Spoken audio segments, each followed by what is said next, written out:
Monstrous by Graham McNeil. There's light under earth if you know where to look. If you know how to look. I don't need light to see. Not anymore. My eyes only saw in degrees of darkness, but the sight I now have shows me much more than I ever knew was possible. Now, I perceive colors that don't exist in nature, as well as hues and shades that reveal how the walls keeping the monsters out aren't solid at all. They're as thin as a painted backcloth hung by a performing troupe. Sometimes I wish I didn't see the things I do, but then I remember that I died a long time ago if I hadn't adapted to a life down here. And sometimes I wonder if dying would have been better. The man I'm dragging behind me doesn't see like I do. In fact, he's pretty much blind in the darkness. The only light is the faint glow smoldering in the bulbous pods growing out of my shoulders. Not nearly enough light for human eyes to see clearly, at least not at the speed we are moving. He's scared and stumbling with every step he takes. Down here, he's nothing, but on the surface, he's a leader. The headman of a desert settlement. That's why I took him. He needs to see the danger of what's down here to fully understand how much danger his people are in. I'm half dragging, half lifting him, which would have been hard if it wasn't for the strength my living armor gives me. It clings to my skin, all across my body, as if 1,000 tiny hooks are digging into my flesh. I'm not even sure where its undulant yet rigid surface ends and I begin anymore. It used to be painful, and I used to hate it, the rasping cat-tongue feels of it enfolding me. But now I don't mind it at all, because it means I'm never truly alone. I used to think I could hear it whisper in my head as it grew and spread across my body, but I think that was just my own voice trying to keep me from going mad from pain and loneliness. At least, I hope that's what it was. The rock beneath me is smooth and glassy, made so not by the flow of molten rock, but by the passage of things that lives deep in the earth as they ooze up from below like worms through a rotten honey fruit. The people on the surface name this underworld by what it does, by what it is. Void. I've been down here long enough to know that name doesn't even begin to capture the true threat and horror of what lurks in the darkness below, of what the void really is. The monsters that reach the surface to hunt and kill are just the vanguard of what lives beyond, and they aren't like anything the people above can understand. If they really knew the truth, they would never come within 1,000 miles of where Cathia once stood. But mortals are so very good at forgetting. The passing of years lessened the horrors of the past. What was learned in blood and suffering now lingers mostly in taverns, scary stories told around a fire, or in folk tradition. Hang some pearls of the moon over your hearth, say a prayer to Nessus to watch over your home, or leave some goats out to appease the beast's monstrous hunger. But the creatures of the void aren't like ordinary predators. When I was little more than a baby in arms, I remember seeing a swarm of pack-hunting chimeras bring down a wounded Skalashi. I cried my eyes out, but I didn't hate the chimeras for killing the gentle giant. It was just their nature. The creatures on the surface kill to eat. They're hungry, not evil. The Voidborn will kill you just because you're alive. "Please," begged the man behind me. I'd almost forgotten I had hold of him. "Please, let me go." He lets out a ragged sob as I stop and press him hard against the wall. I can't decide if he thinks I'm going to kill him or let him go. A violet glow swells around my hands, lambent blades of killing light. The sudden appearance shifts my vision, and I see the radiant threads of magic in his blood as it flows around his body. Wisps of it lift into the air with every panicking breath and every tear that rolls down his cheek. It faints, almost nothing, but the void predators will sense it, and be drawn like sand flies to dung. My armored skin wants to feed on him, and I recoil as I realize a part of me wants to as well. He's weak, like everyone on the surface. It would be a mercy to just plunge my blade of light into his body, than to have his soul unmade by the monsters below. No, I protect the people on the surface. That's why I am the girl who came back. I push down the murderous urge of the suit, and the glow fades from my stiffened fingers. I take a shuddering breath, closing them into fists. My vision returns to normal, and I look around to see that we are not where I thought we'd be. We are much closer to the surface than what I expected, which makes what I see double dangerous. The rocks of the tunnel shimmers like a cave ceiling over an underground lake, rippling with light from a dimension unknown to the races of the surface. We are on the edge of a depthless abyss where the boundaries of two realms ebb and flow like the sand seas of Sionthere. It looks like a glowing ocean of sickly light swirling in constant state of unraveling and renewal.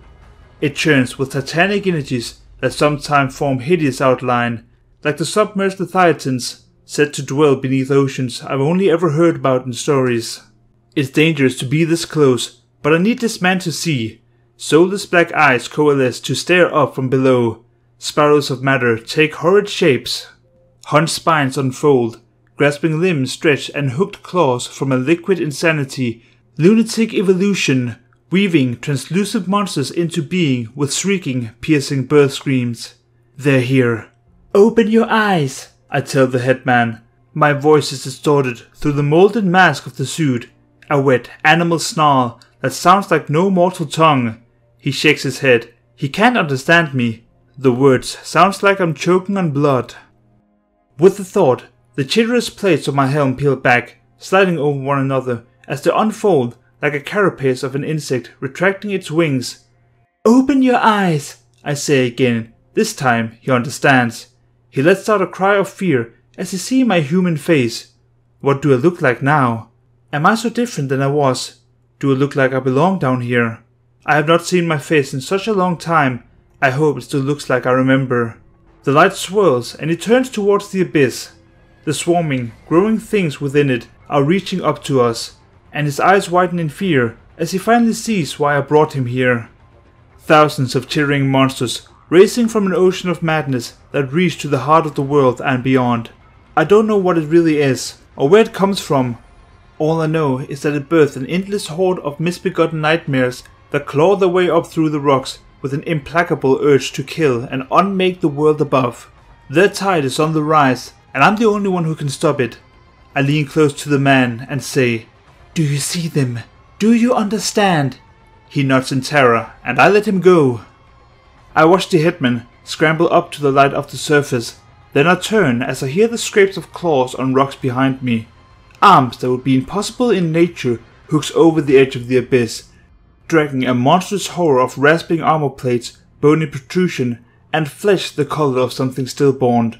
It's still wet and glistening from its arrival into this world, but it has infinite malice in the black eyes that ripples to life in the upper carapace. Blade limbs unfold from its pallid belly, and a lipless mouth tear open across its throat, a wide gash of gleaming white fangs and drooling ichor. Others quickly follow it, smaller but just as vicious. Their very presence distorts the air. Slivers of dissolving matters rise like black smoke from the rock beneath the claws. The stink of their nearness is horrifying, and furnace heat spread throughout my body. Threat response fill my limbs with power.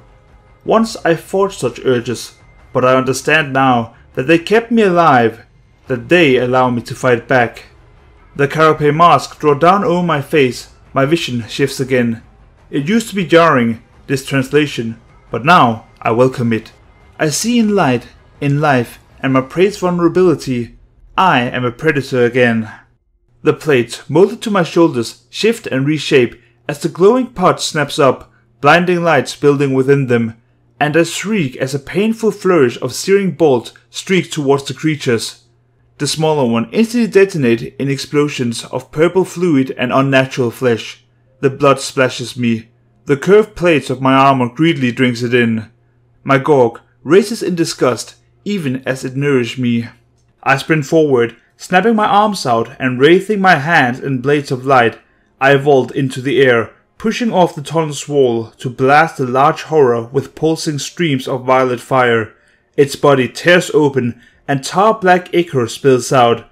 It screeches in pain, lashing out with its impossible angled limbs. I land in their midst and roll under its blade, racing to a crouch and unleash another stream of bolts.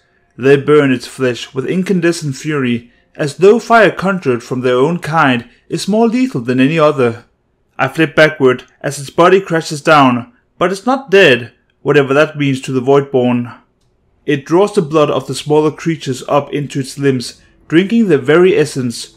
Webs of light and twitching, matter knits its flesh together, Like a weaver soaring a torn blanket, its hued bulk convulsive ripples as it reforms wounded flesh and pushes out new limbs, hardening areas of weakness. Burning tendrils of dark light sprays from its splitting flesh, cracking like whips against the ground. Solid rock runs like wax as its very permanence is undone. One lash glances against my knee, and I stumble as a portion of my armor bleeds off in a bloom of black smoke. I see my skin beneath, bleached of life and vitality, like the blind raptors that makes their burrow beneath the desert's cracks. It sickens me to see it, but I can't tell if it's because of the flesh looks dead or because it reminds me of what I used to be. The thought has slowed me. Only for an instant, but that's enough. The voidlings and the hunter creature swarms me. A thing almost twice my side barrel me from my feet. Its claws tear at my chest. Its teeth snapping shut over my head. Its teeth cut deep grooves in my faceplate, and I look down its threshing, teeth-filled gullet as its proboscis tongue seeks a way in. I jam my fist against its body and blast a torrent of purple fire into its body until it can't contain no more. It explodes in a welter of bony cartilage and unnatural meat, and my suits feed on the unleashed energy of its death. Claws and teeth slash and bite. I roll aside, more violet flames jetting from my hands. I leap and twist away from their attack. Sheer weight of numbers work in their favor, and more of the creatures are swarming over the edge of the abyss. A boiling tide of organic plates, claws, and fury that will swiftly overwhelm me. My shoulder pods erupt in increasingly powerful streams of killing fire, but it won't be enough to stop them. I don't know if the void is capable of hate, but I feel like these monsters hate me. They see me as something of their world, but also something they must destroy. I wonder if their perspective of me is so different from that of the people above. They surround me, and I remember the Skalashi brought down by the chimeras. But I am no prey animal. I can fight back. I spin on my heel, drawing a ring of purple fire around me with my burning fists. Its power drives them back, giving me space to breathe. I see a path, and I take it. I weave through them, leaving a trail of sundered bodies in my wake. My speed is uncanny. I see the creatures around me moving as if they were in a stupor. They can't keep up with me, and I kill them with every plummeting blast of my flames and every strike of my fire-bladed hands. Then I am clear. Turning, I sprint from the abyss, not so far as to lose them, but fast enough to stay ahead. I lose track of time. Down the dark, that's easy to do. I sometimes forget what the sun looks like, or how we used to follow the shadows to know what part of the day we were in. For someone born of the burning sands, to forget the sun makes me want to cry. I have memories of its blazing light reflecting on water, of a golden eye in the sky, and joyous heat filling my chest with every breath. But they don't feel connected to me anymore. It's like I'm remembering a thing someone told me, not something I knew or felt myself. I push the memory away. They're a distraction that will slow me down and get me killed. But I can't help it. The core of me, the part that's still a little girl, keeps showing me these things, keeps trying to remind me of who I used to be. The creatures from the abyss are still after me, filling the tunnels behind me with their screeching, clawing bodies. I've been leading them away from where I let the headman go, drawing them deeper into the desert, back towards the lost land they came from. I've done this many times before, and this won't be the last time. I fight and run, never letting them surround me. It's a dance, one that never ends. Their hunger is palpable. I've killed so many of them, but there's always more. I try not to think of their endless numbers. To think too much about that would sap my will to fight, and I can't let that happen. Not while there's still people in the world above I care about. Like the sun, their names and faces are drifting further away from me. But I know they're still above me. I go there sometime, just to remember what it feels like to see the sky above me, or breathe the air that isn't wet with bitter flavors of something terrible and utterly hostile. It's been a long time since I ventured to the surface. The longer I spend there, the more I feel the air start to burn me. I'm afraid I'm becoming more used to the darkness, that the sunlit world above doesn't want me anymore. I remember when I met a girl up there. She was young, just like I once was, and she didn't hate me. She saw what I was, and she didn't run away in terror like most people do. She saw who I used to be, but that's not what most people see. They see the suit, and feel its primal urge to unmake them shimmering behind my eyes. They can't help it, and I don't hate them for it, but it hurts. It hurts to know I used to be just like them, and now I don't know what I am. But for all I've changed and become something they hate and fear, I'm still holding on to what makes me human. If I can just hold on to that part of me that was a little girl once, I can turn awful things that have happened to me into something good, something noble.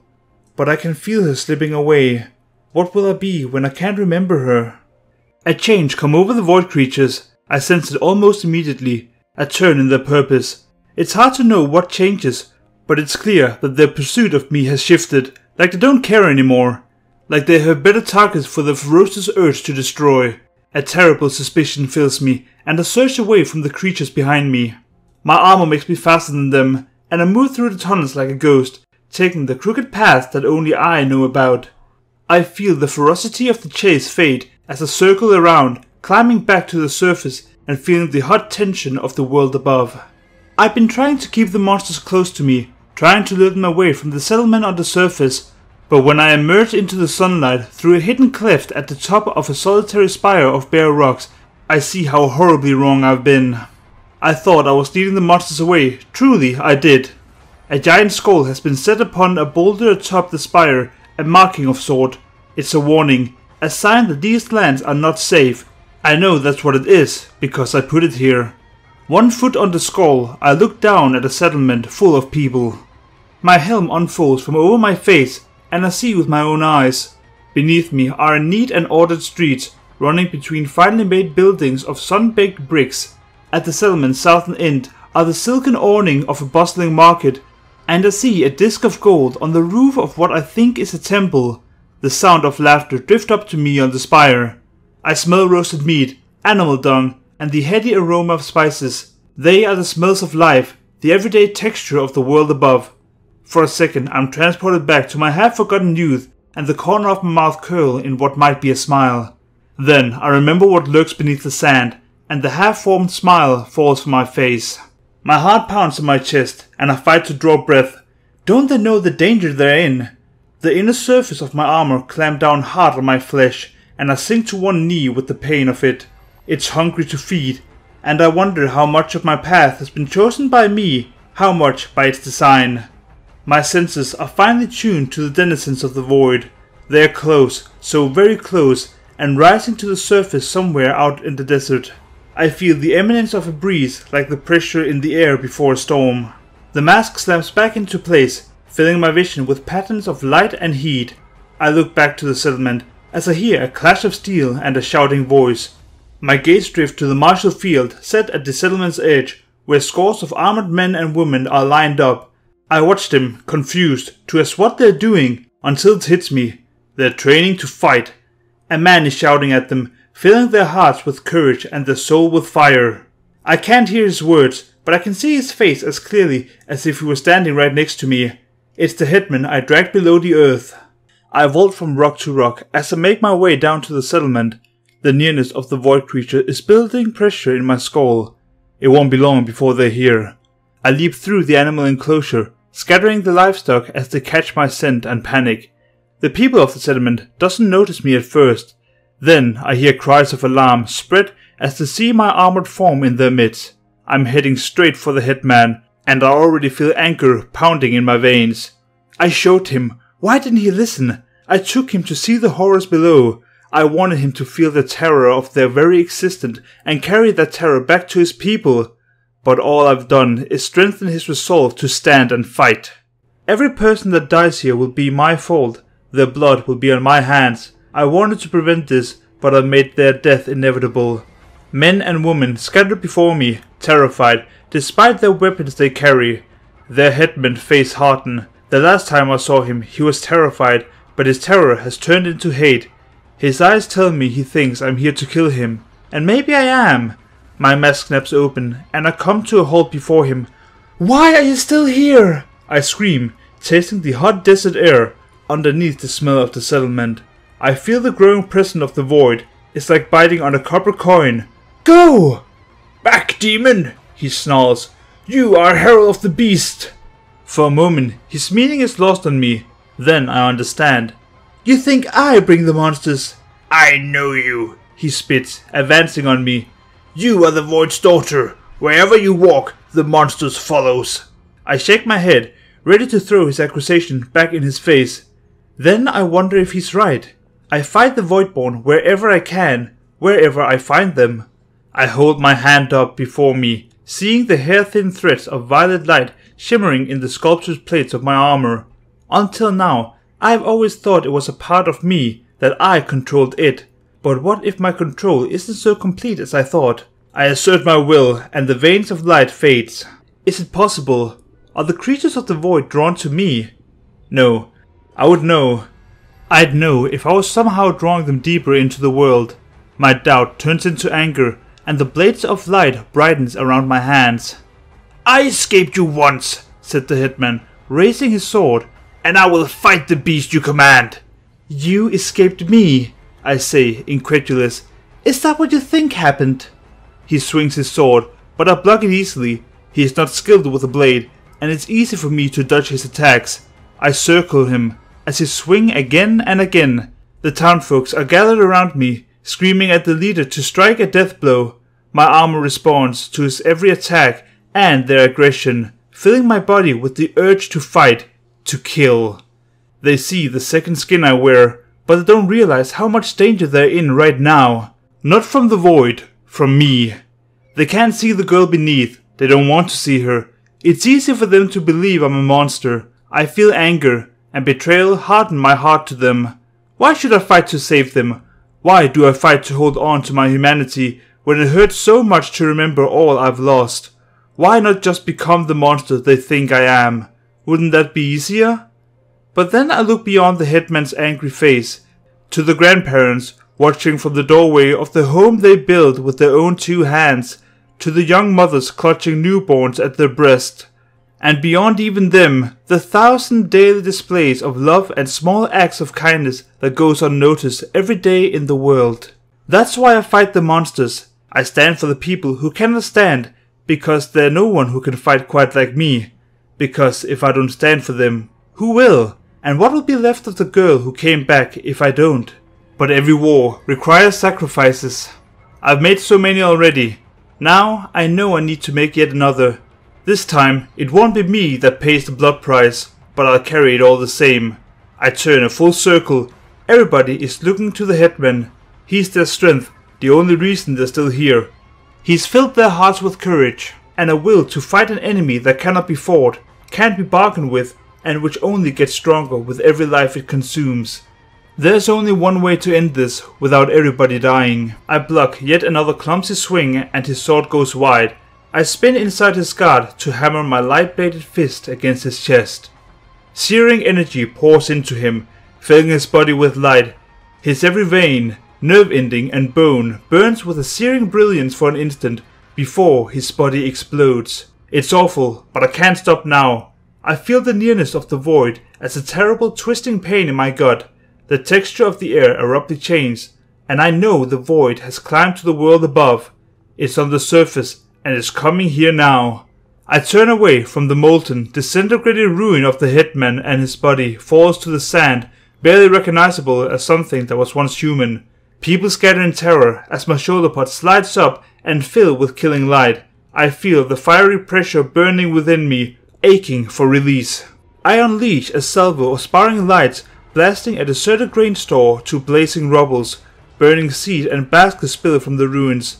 I obliterate the market with more flashing bolts, and the silk awnings rise up like burning sails of a sandclipper as they catch light. Purple-white fire streaks through the settlement and explode with devastating force. People run screaming as I destroy their homes. They think I'm trying to kill them, that I'm doing this because I've become something monstrous, but that's just not true. I only destroy buildings my helm's visor shows me are empty. I demolished unarmed walls and barricades, anything that might give them hope they have a chance against the void. I'm not trying to kill them, I just want them to run. Night has fallen as I watch from the spire of rocks above the burning settlement. 1 foot, Braced on the skull I left as a warning marker, the horde of Voidborns climbed towards me in a rush of snapping fangs, misshapen limbs, and inhumane forms. It sounds like a swarm of voracious insects devouring a harvest crop. There's too many to count, almost no way of telling where one beast ends and the next begins. It's just a mess of teeth and claws, unbridled destruction given form. They sense my presence here, and I make no attempt to run, because if they're coming for me, they're not going after the people of the settlement. The horizon burns with a sickly light that doesn't belong in this world, and forking tracery of vivid purple lightning flashes from the sundered ground deep in the desert. The settlements inhabited have long since fled, leading their animals behind colorful wagons bearing what possession they couldn't bear to leave behind. They are already many miles west, moving in a long column like the Dawn Moon Riders of old. They follow the sand roads to the new flowing waters, moving on until they can begin again. And that's the point. To begin again, they need to be alive. I remember their faces as they looked back at their lost homes. They pointed to me, high up on the spire, and cursed me. The memory of their faces still pains me, so full of fear and hatred. They'll carry that hate with them, telling stories of the forsaken girl who isn't a girl anymore. They'll tell how she killed their heroic leader before destroying their homes. The tale will grow in the telling, as Shurima tales are wont to do, until I'll be known as the heartless murderer, a killer of women and children. The carapace slides back across my face as the first of the monsters scramble onto the ledge. Violet fire sheets my hand. I feel the familiar rush of excitement as my body fills with heat. If this is what I need to be to keep my people alive, then so be it. That's a burden I'm willing to bear. I'll be their monster. And that, ladies and gentlemen, concludes Kaiser's short story, Monstrous. And if you like good stories and you like League of Legends, or if you just like good stories, why don't you subscribe? After all, it's free, and I release fresh lore as fast as I can. At some point in the story, Kaiser talks about a girl she met on the surface who saw the girl behind the void armor. Now that is a reference to another Kaiser short story called The Girl Who Came Back by Michael McCarthy, and it is also the next story on this channel. Once again, please subscribe, give it a like if you actually liked the video, and until next time, enjoy.